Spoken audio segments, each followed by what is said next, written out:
Hello mga kamaster. Meron tayong gagawin ngayon, Mitsubishi Strada. Bale ang naging problema nito, nawalan ng lamig. Nung dinala to kahapon, chinik natin yung gauge ng Freon. Bale nag-zero siya. So nag-decide tayo na wala ng Freon, merong leak. So chinik ko ngayong umaga, bale umangat yung gauge niya. So ibig sabihin merong Freon. So panibagong trouble to ngayon mga kamaster. May Freon, walang lamig. So ating aalamin kung ano nga ba ang naging dahilan nito.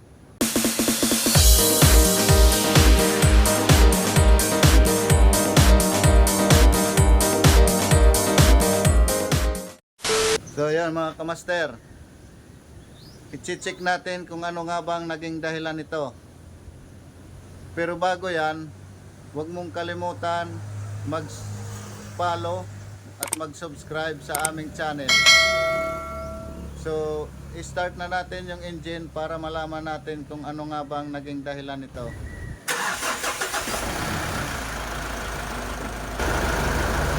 So yan mga kamaster, bali yung gauge niya puno ng Freon. So i-on natin yung aircon para malaman natin kung anong problema. Bali nandito yung gauge, mataas.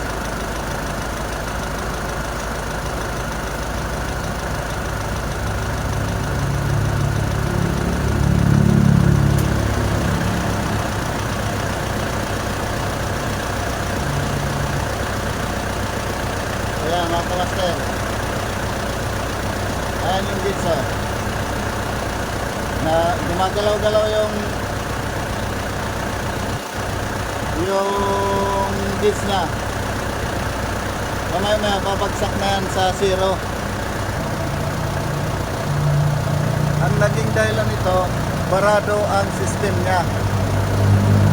May Freon pero walang lamig. So gagawin natin to ngayon.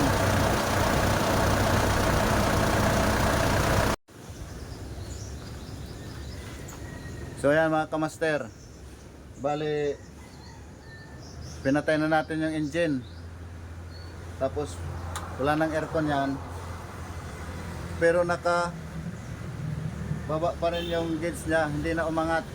So ibig sabihin yan, barado. So yun ang hahanapin natin. Una nating gagawin, tatanggalin natin yung expansion valve.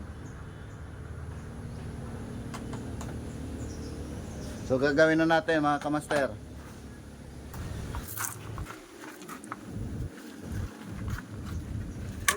So yan ang expansion valve mga kamaster.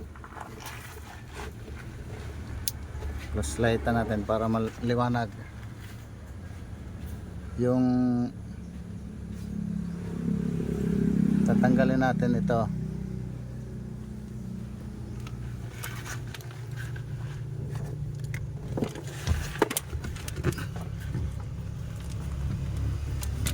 Ito ang tatanggalin natin.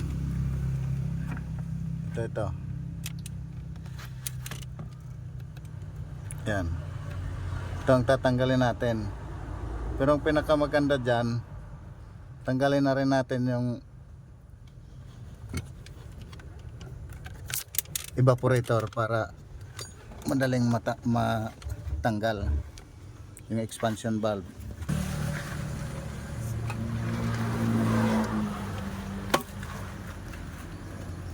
So ito mga kamaster ang expansion valve.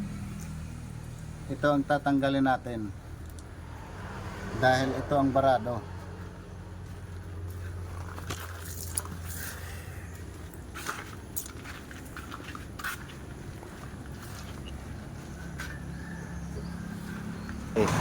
So ito mga kamaster ang tatanggalin natin.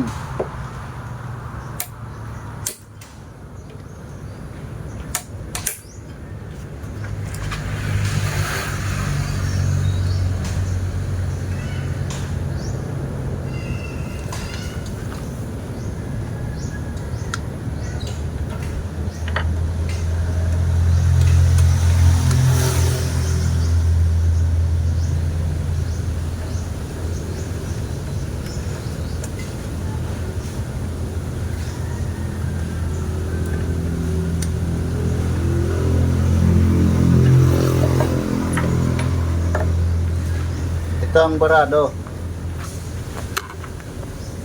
Ito ang barado mga kamaster. Ganito lang mag-check niyan. Iipan mo lang. Yun, barado. Mahirap. Hindi dumadalo yung hangin.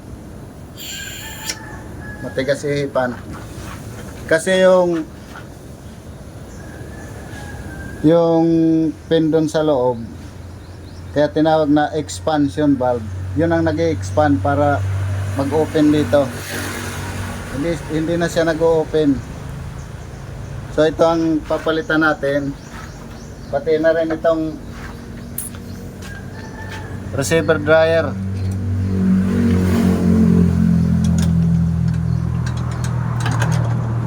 So ayan mga kamaster, itong dalawa ang papalitan natin kasi parehas na barado. Yung dumi dito napunta na dito. So gano'n lang mga kamaster, gahanap pa tayo ng mabibilhan nito. So ayan mga kamaster, bale nakabili na kami ng expansion valve tsaka receiver dryer. Ikakabit na namin dito para masubukan natin kung ano ba talaga yun ba talaga ang problema. So ikakabit na yan mga kamaster.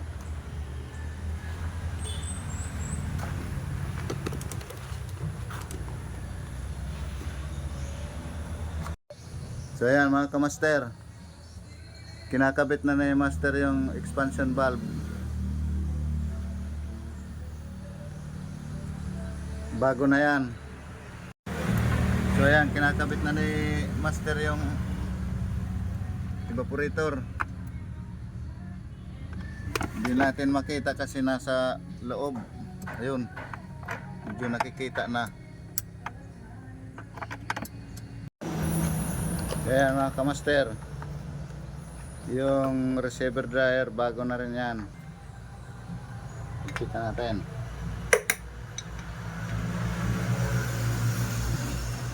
Okay na yan. Ito.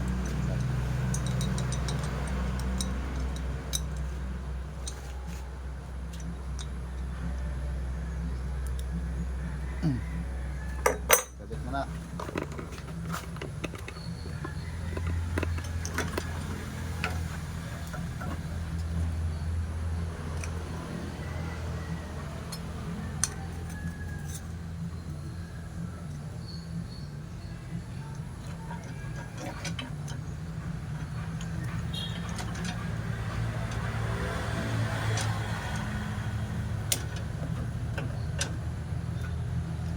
Ayan, bago na yan mga kamaster.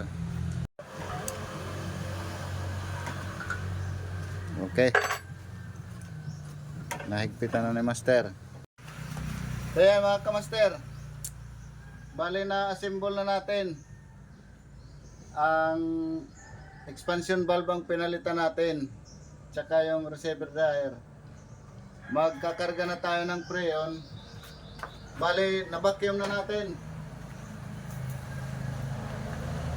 Na-vacuum na natin yan.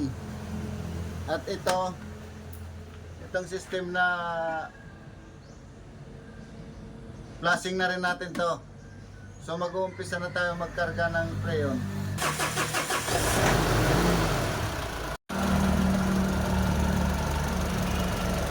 Kaya mga kamaster, ganyan yung normal niya. Pag hook ng compressor, angat yan. Ngayon, susubukan natin patayin yung aircon. I-off natin yung aircon. I-off na yung aircon.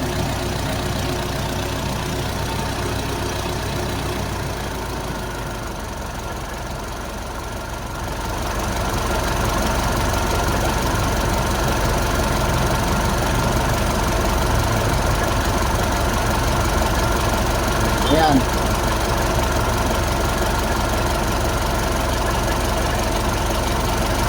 Naka-off na yung aircon. Dahan-dahan na siya umaakyat. Umaakyat na yung gauge. Hindi katulad dati. Hindi kat... Ayan. Maangat na siya. Hindi katulad dati na kahit pinatay mo na yung aircon, nandito pa rin sa baba yung gauge, hindi umakyat. So, gano'n lang mga kamaster. Na-solve na natin ang problema. Titingnan natin yung resulta ng lamig niya. Ito yung lamig niya. Malamig na siya. Ayan. Ganyan yung lamig niya mga kamaster. Ayan o.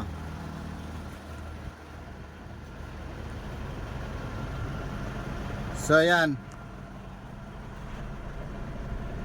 Huwag niyong kalimutan mag-subscribe sa aming channel at i-share ang aming mga videos. So maraming salamat sa panonood. God bless po sa ating lahat.